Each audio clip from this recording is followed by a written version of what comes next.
Olá pessoal do nono ano da Rede Municipal de Ensino, tudo bem com vocês? Quem vos fala é o professor Rubens Leal da disciplina de História. Espero que estejam bem e gostaria de convidá-los para assistir a nossa aula de número 3, capítulo 2, página 19 do seu livro didático, sobre o tema A Primeira República.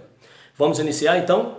Pessoal, logo que o Brasil proclamou a República, dia 15 de novembro de 1889, que o Marechal Deodoro da Fonseca assumiu, ele teve, em primeira perspectiva, 3 fundamentos políticos que ele poderia adotar no Brasil. Havia uma corrente chamada de liberal ou federativa, liberalismo ou federativismo, que era uma corrente americana, copiada dos Estados Unidos, que pretendia dar maior autonomia aos estados nessa nova república. Havia uma segunda corrente, que era a corrente positivista, que defendia um governo executivo mais forte e centralizado.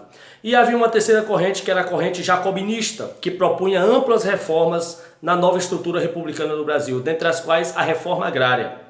O Marechal Deodoro optou por 2 dessas ideologias políticas, o federalismo e o positivismo. Então o Brasil foi uma mescla que concedia maior autonomia aos estados em determinados aspectos e um poder forte e centralizado em outros.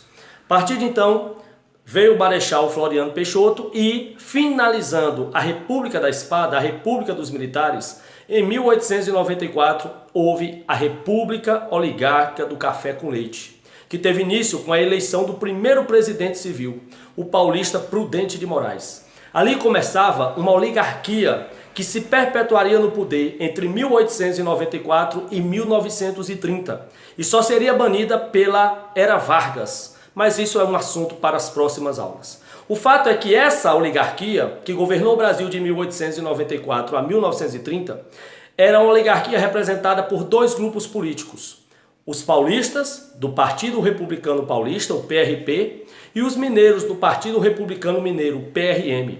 Oligarquia, para quem não conhece, significa poder de poucos, poder de um pequeno grupo. Na verdade, durante esses 36 anos, São Paulo e Minas Gerais se revezaram no poder. Por serem 2 grandes colégios eleitorais, eram estados com muita gente, e serem 2 das grandes economias do Brasil.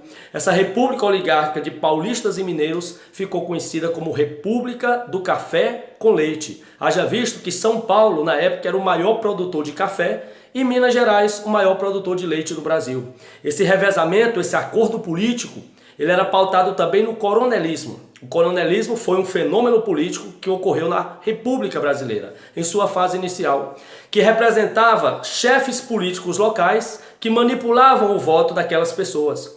Pessoas que alimentavam por esses chefes políticos locais uma relação de amizade ou uma relação de temor. Muitas pessoas eram coagidas a votar nos candidatos que o coronel mandava, aquela liderança política da cidade, do povoado, do vilarejo, e outros votavam porque eles deviam favores. Então, geralmente, esse coronelismo predominava do seguinte modo: o coronel apontava determinados candidatos a deputados, senadores, governadores e a presidente, e toda a comunidade tinha que votar em quem o coronel indicava.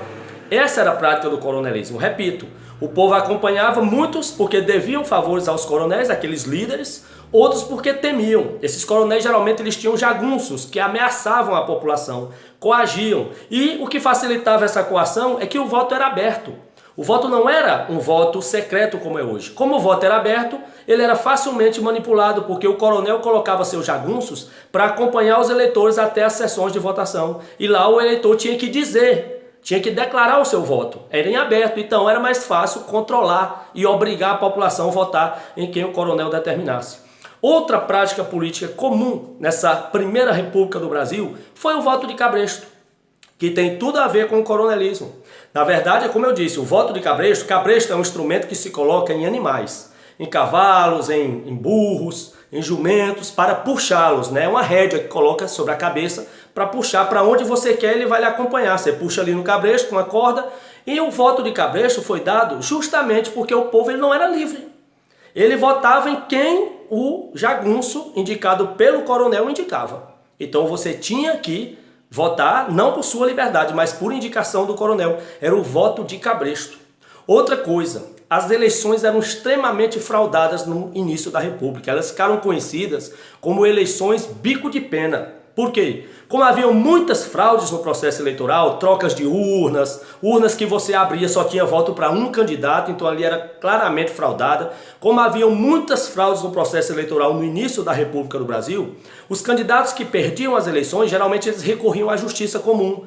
Naquela época não havia a justiça eleitoral, era a justiça comum. Então os derrotados alegavam sempre fraude.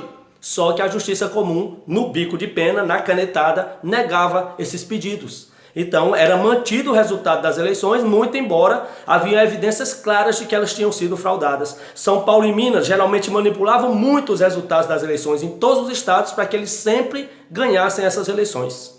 Lembrando também que naquela época o voto ele não era universal como é hoje. Naquela época os únicos que podiam votar eram homens, mulheres não tinham direito ao voto, e os homens alfabetizados e maiores de 18 anos. O que envolvia uma parcela pequena da população brasileira, haja vista que pouca gente era alfabetizada naquela época, né? Não havia educação para todo mundo. Então, na verdade, era um pequeno grupo que votava. Um pequeno grupo composto por homens maiores de idade e alfabetizados. Tudo bem?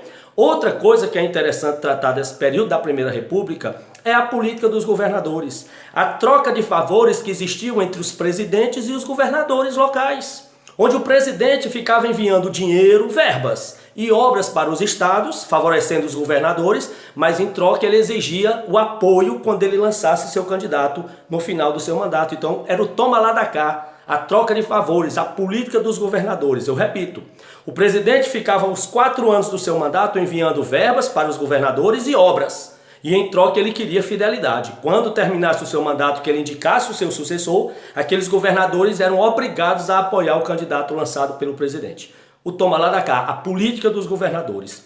Outra coisa comum na época era a questão do imigrante, que chegou maciçamente no Brasil nessa Primeira República e começou a ir para a indústria, né? Parte dos imigrantes iam para os cafezais e outra parte ia para as indústrias. E foram justamente esses imigrantes que nas indústrias do Brasil, lá naquela região Rio, São Paulo, Minas Gerais, deflagraram a primeira greve geral do Brasil em 1917, exigindo a criação de leis trabalhistas e o direito de participação política dos trabalhadores.